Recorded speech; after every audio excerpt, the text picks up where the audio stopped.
Um, I'm excited. Uh, 33 days is kind of a long time, but when you watch the way our team played, uh, the job Tim and his staff did, the way the kids handled it, uh, it helped make the time go a lot quicker. It was pretty awesome to watch and hear the people comment about the way our kids were handling it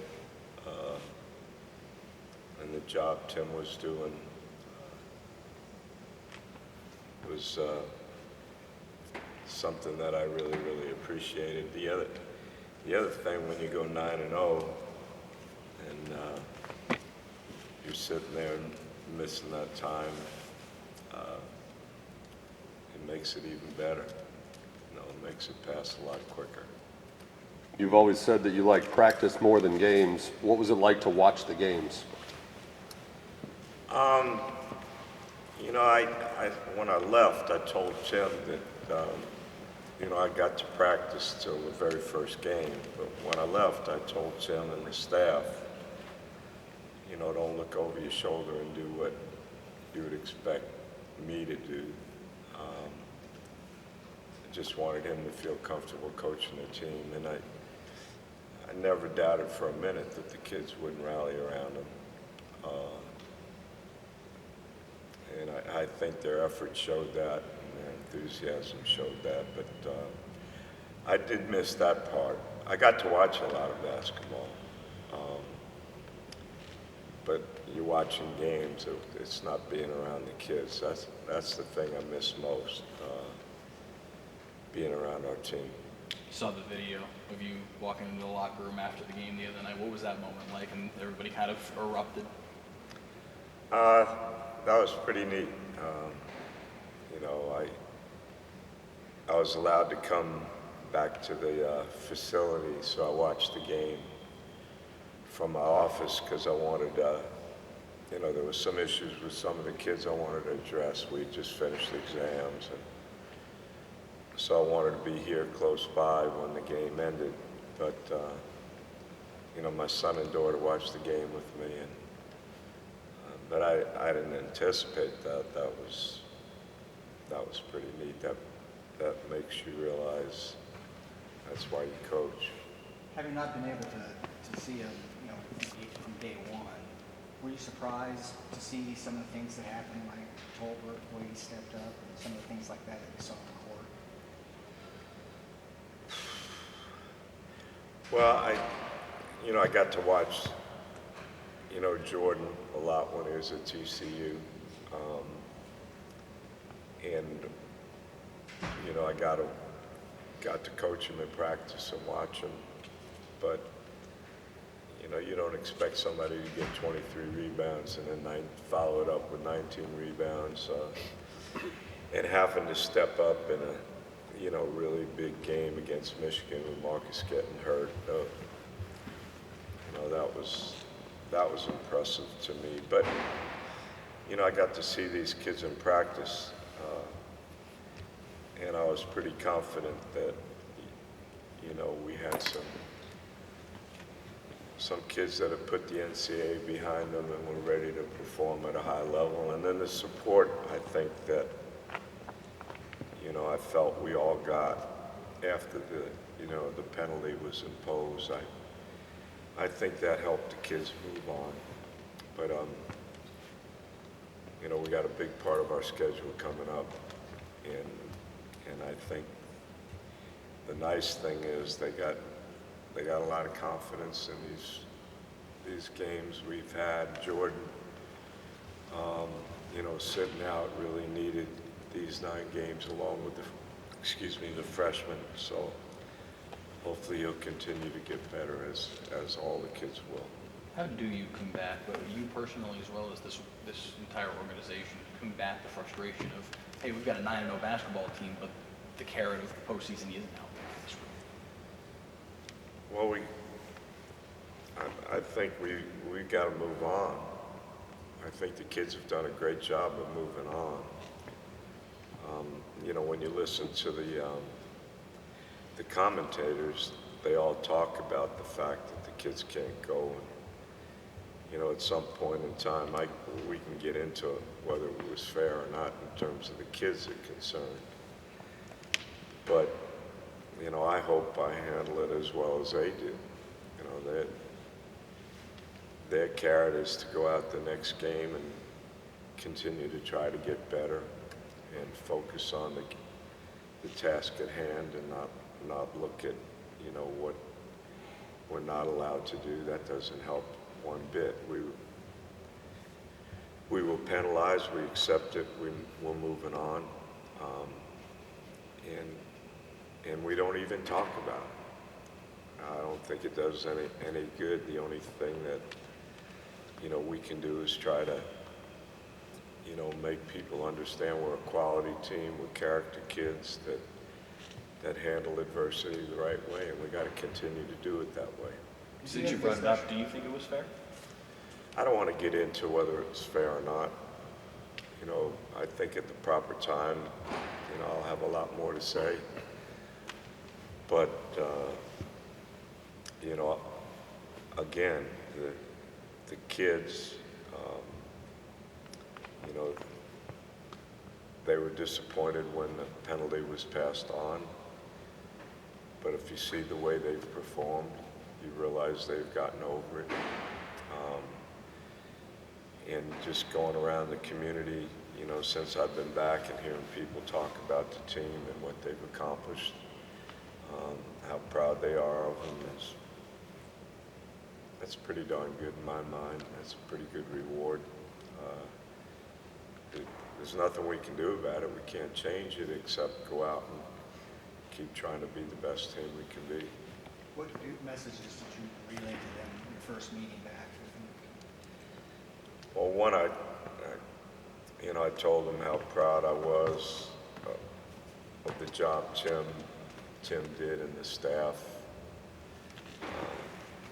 because that was, I've always had unbelievable confidence in my staff, and I would always hope the kids understand I respected and cherished what they did, what they contributed. But I also told them how proud I was of them, especially, getting to watch every game and listen to the comments of the people and reading the articles that were written about our players.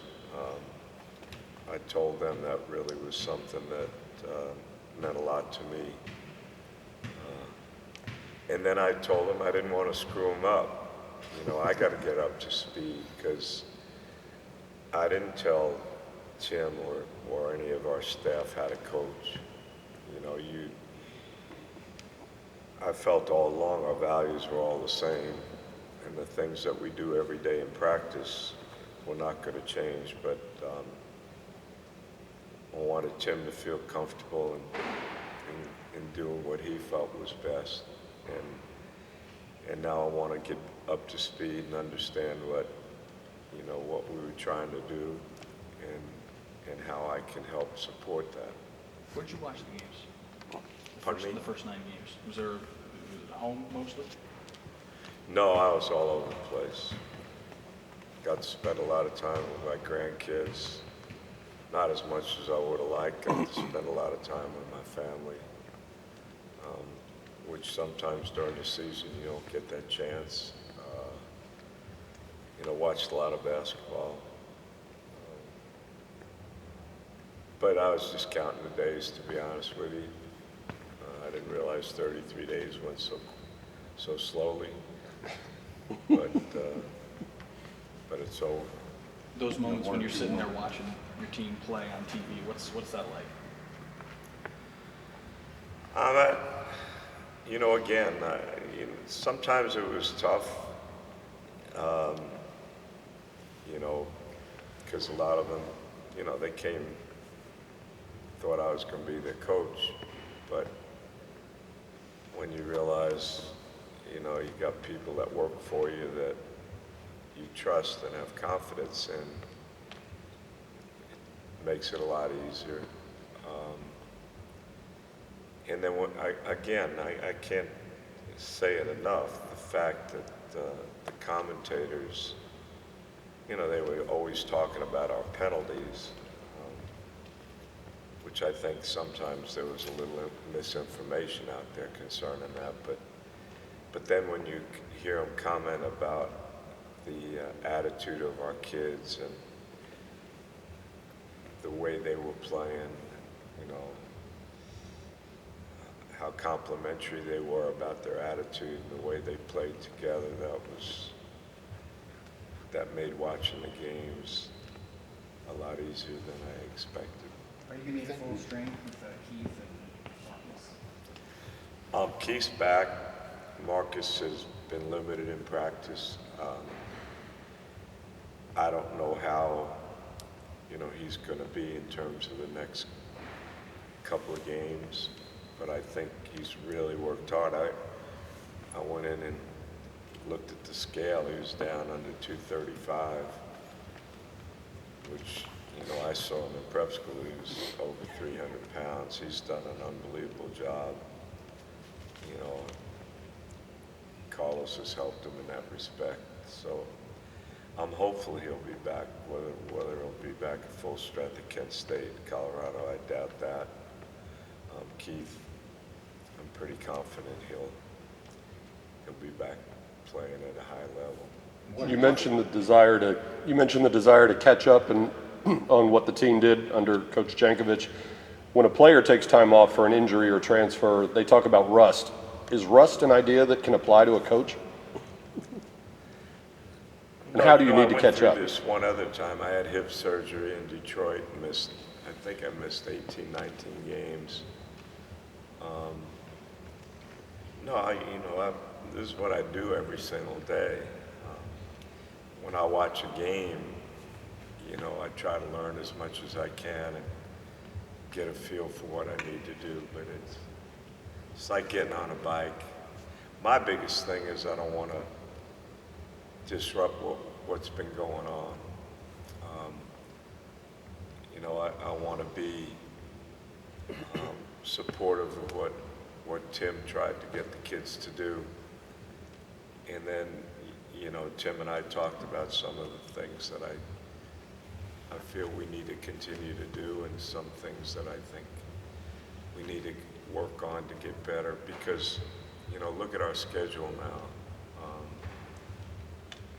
You know, we're really getting into the real part of the schedule that's a real challenge.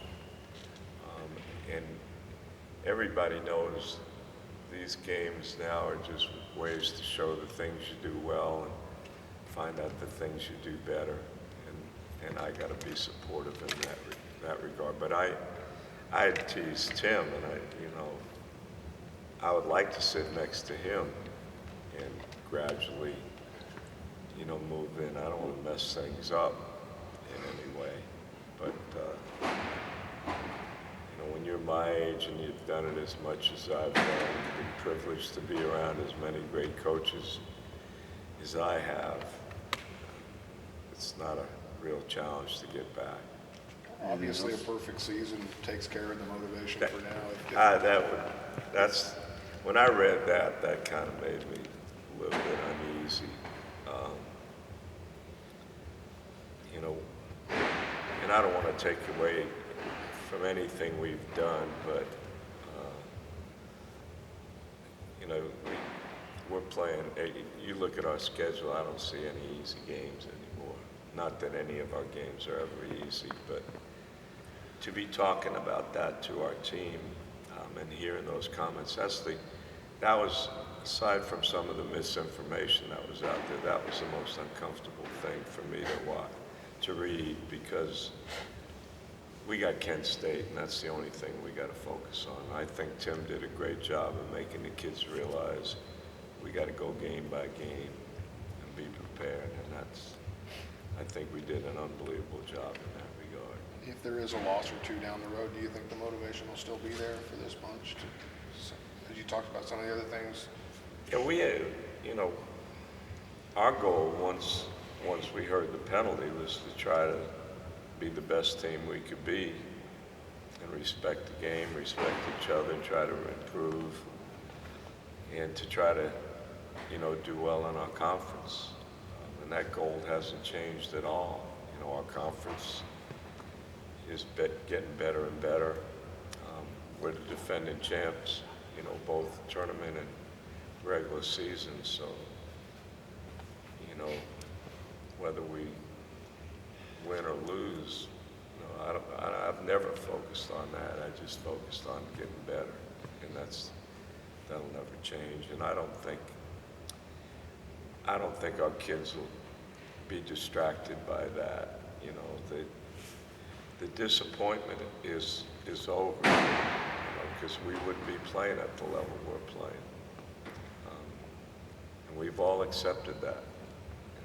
And so we're just trying to move on. Did the 9-0 start lead to any Wally Pip, Lou Gehrig jokes? I brought that up. I always bring that up, but I usually bring it up about some kid telling me he's hurt, and I always remind them there's a difference between being injured and hurt. But the fact that, our team's done so well with me not being on the bench has entered my mind. I'm superstitious in one regard, and I also, again, I want to make sure that, when I come back, it's not a distraction. And, you can't hear from a bunch of voices when you're a player. But there's not a day go by that I haven't felt that Tim and I and our staff haven't been on the same page. Our values are the same. I don't know if we'll shoot as many threes, but that's just a joke between me and my coach. Thank you, Coach. Thank you.